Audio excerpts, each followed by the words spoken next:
Howdy folks, thanks for stopping in at Dad's Toolbox. I just got done filming some videos on some home mead making, some of the projects that we're working on, and I was giving out some tips throughout some of the videos, and I thought maybe I'd put a few of them together into one video and put that out there. That way, if you want to get started in a hurry, you can hit the high points there.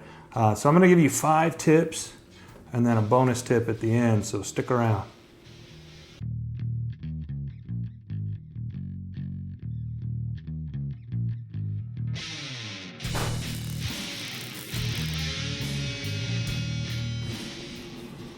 All right, so tip number 1 is when you're doing small batch mead, ferment in the plastic jugs that you get your water out of.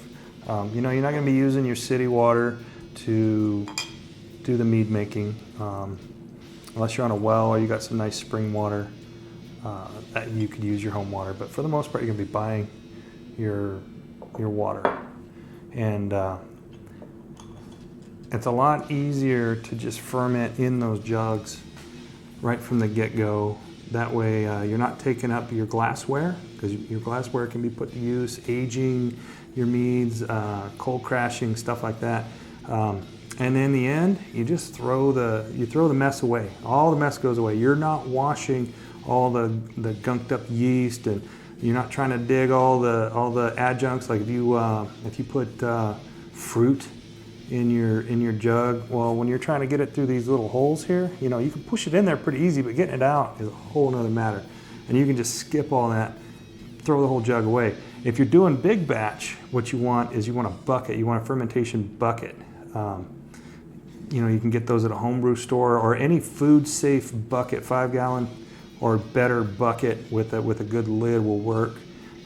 You can get those innumerable places. They sell them in the stores, restaurant supply stores. I believe Home Depot sells some, but don't quote me on that. If they do, they're going to be white. So don't go in there and buy the orange Homer bucket and think that you're going to ferment in there, because it's not going to work out. At least with the bucket, you've got a nice wide mouth, and you can get in there. You could actually even just spray it out with a hose and get a scrub brush in there or a rag, knock that stuff out, rinse it out, pitch it outside, and you're not fussing with it. So that's tip number 1.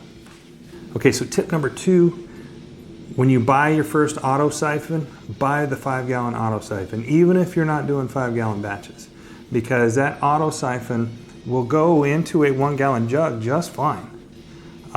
But you won't be able to go the other direction. You won't be able to take a 1-gallon auto siphon and put it into a 5-gallon jug. It's just too short. You won't be able to get all the way to the bottom. So that's tip number 2. Okay, so tip number 3. Put your hydrometer in the graduated cylinder before you add your mead. If you fill the graduated cylinder up to the top before you put your hydrometer in there, as soon as you drop it in there, it's just going to overflow. And then what you end up with is a panic situation where you're trying to hurry up and grab things and this and that and the other.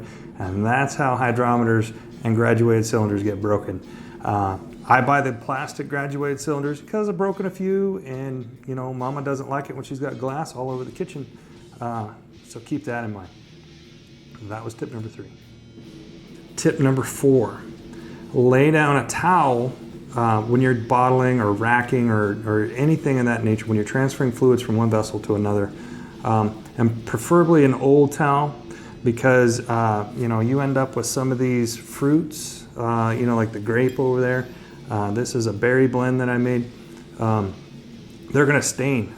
If you get it into your towel grout or on your wife's nice table, or even in your clothes, it has a potential to stain. So it's better just to go ahead, put a towel down. That way, if you do have a spill, let me rephrase that, when you have a spill, it's in an old towel there. You can pick it up and take care of it real quick before any of your property gets damaged. That's tip number 4. Tip number 5, label your batches and make corresponding notes. I've seen a few different ways that people take notes. If you go to Michael Jordan's channel, he likes to take a note card, and he actually attaches the note card to the vessel. There's another channel where I've seen the guy actually takes a marker and he writes on the vessel. I'm more of a technology guy. Well, low tech, high tech, because I will take a low tech device like a piece of painter's tape and I will write a number on it and stick it to the bottle. In fact, here's a bottle. Here's another bottle. So I got batch 24 Bravo here. This was actually a larger batch that I split up. That's why it has a letter. And that was batch 26. You can see I got 29 here. The idea is you identify the liquid inside the vessel. And then you keep your notes. Now I like to keep them electronically because it's easier for me to reference them, and I don't have a big stack of note cards. If I drop a bottle and break it, I've lost all the information that was on that bottle. That's why I shy away from those methods. I use an app on my phone called Keep Notes. Is it Keep Notes? Okay, so I was correct. It's an app. I use an Android app called Keep Notes. I'm sure Apple's got some kind of equivalent. And it's just a real simple program where I can keep notes. I can actually even add images to it. So if I use a certain brand of fruit, like a packaged fruit, or a certain brand of honey or something new, I can take a picture of it. And that way I can remember exactly what it was I used. And you want to do that for two reasons. First off, as you get more technical into your brewing, you're going to be keeping track of things like hydrometer readings and everything else. That way you can calculate the what they call the ABV, the alcohol by volume level in there. So you'll know if you got a 12 or a 14 or a 5 for that matter. And also it helps you tell whether or not your fermentation is stuck or if it's done. Or whether it's still going. So by tracking those, you don't have to sit here and try and remember everything. You just put it in there, and then the next time you come around to your mead making, your home brewing, you open up, you say, okay, where am I at on 24B? And you look it up and say, okay, so last time I accessed this was 3 weeks ago, and I took a hydrometer reading, and here's what it was. Okay, so now I'm gonna go ahead and have a taste. See where it's at, take a hydrometer reading. Okay, no change. Okay, I think it's done. You see what I'm saying? So the better the notes you keep, the better you'll get at brewing, because you'll start to put together recipes that you like. You'll run across a good combination of stuff. Each honey has its own characteristic, each fruit. I would dare say even certain brands of fruit, depending on where they source it from, whether it's, I hate to say it, but Chinese fruit, or if it's fruit grown in China, or if it's fruit grown in Florida or California, it's all going to taste different. So depending on where you buy it from, where you source it, it's going to be different. And it's good to keep track of that. That way you know that when you use this fruit with this honey and this water and this yeast, we don't even want to get into yeast strands. That's a whole video all by itself. I said strands, but I meant strains. This yeast strain, it made something I really like. So I'm gonna use this recipe again and make sure I can duplicate it. And that's the whole point in keeping the notes. And then on the flip side, you can also be like, man, when I put this stuff together, it was horrible.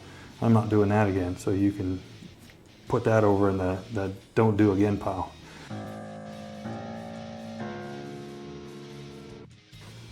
And that was tip number 5 for the beginning home mead maker. This is nothing that complicated or anything, but that should be the kind of stuff that'll get you going. It'll save you some money. It'll save you some time. And I'm going to throw you the bonus tip now. The bonus tip is, whenever you're doing your hobby, your home brewing, you need to be tasting your mead, because not only is it going to help you learn, how things progress and everything, but that is your reward for all your work. You get to taste the mead. I even have people over sometimes when I'm doing some home brew, and it turns into a tasting party, and then before you know it, you're going to have your friends and your family bringing you things to make mead out of. So that's my bonus tip. You guys got any comments or questions, throw them in the comments down below. And if you're an experienced mead maker and you've got some tips, throw those down in the comments. That way everybody can benefit from that. Thanks for stopping in, folks.